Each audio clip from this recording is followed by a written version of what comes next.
Somebody help me out here and make this make sense. Fresh off the presses, the Jets are releasing veteran punter Thomas Morstead. What the hell?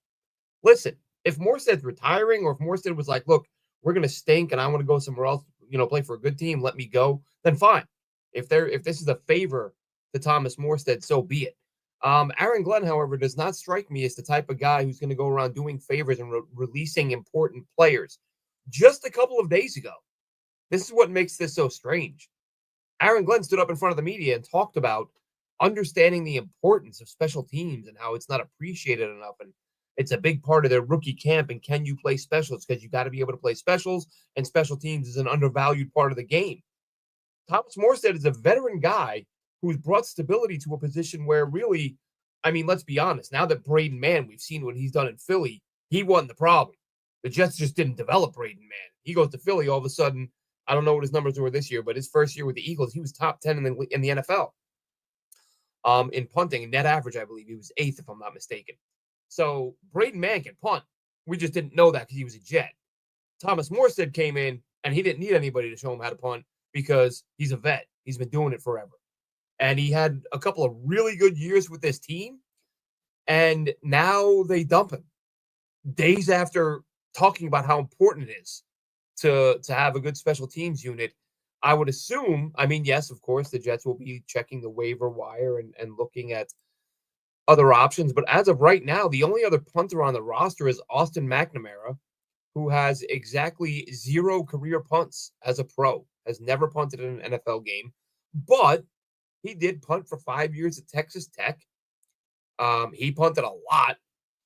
And he averaged 46 yards per punt. Well, 45.9 if you want to be technical about it. So the kid can obviously kick, but he's never done it in a pro game. So this move to me, really confusing. Doesn't make a lot of sense. Again, unless Morstead wanted out, I don't imagine someone actually because I just tweeted out, this doesn't make any sense. And somebody said maybe he requested his release. Well, that would be weird. I said maybe he's, retiring. Well, then you announce his retirement. And the report actually came to be because Morstead himself put it on his Instagram, I believe.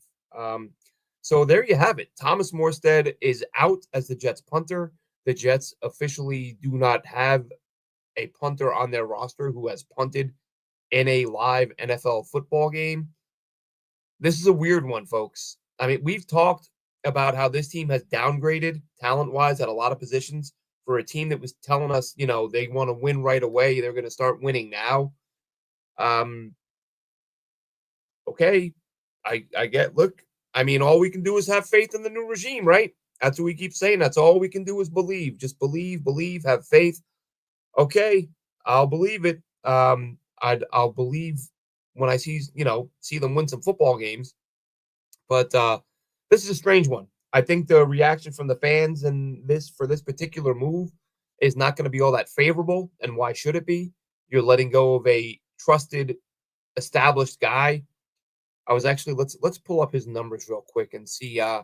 You've got, like I said, you got McNamara, who has never punted in a game as a pro, and then you've got Thomas Morestead, who's got a million years of experience. And I'm gonna cut myself off there. Let's take a look and see exactly because I don't remember. Morstead was a monster 2 years ago.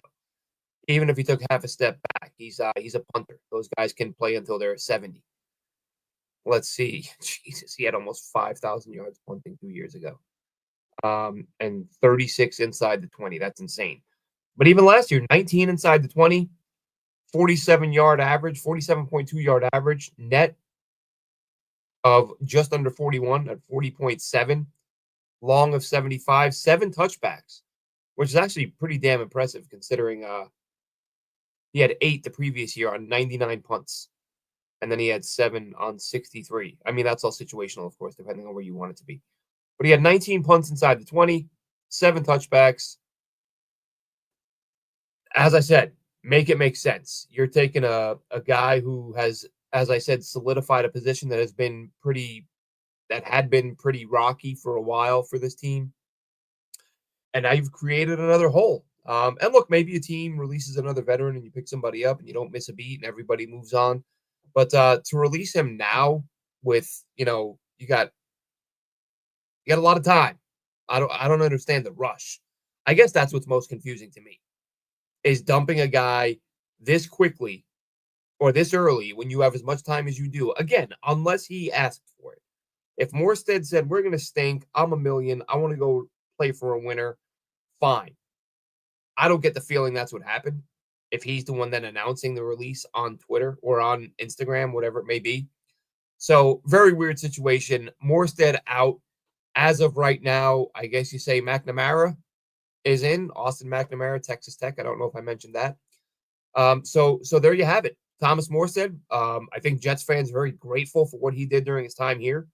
I talked about in London, actually, the London game. I bumped into his parents before the game. Very nice people. Um, Good luck to Thomas Morstead wherever you land. And we as of right now, we do not know who the Jets punter will be. More tonight, live tonight, Jet Nation Radio. Be sure to tune in. I'll be covering one or two position groups that they could surprise. If Aaron Glenn works his magic and does his thing, there's a particular group of players that aren't really viewed in my mind as a particular strength, but I believe could be a big time strength if Aaron Glenn is as good as we believe he is at doing his thing. Have a good one, Jets fans.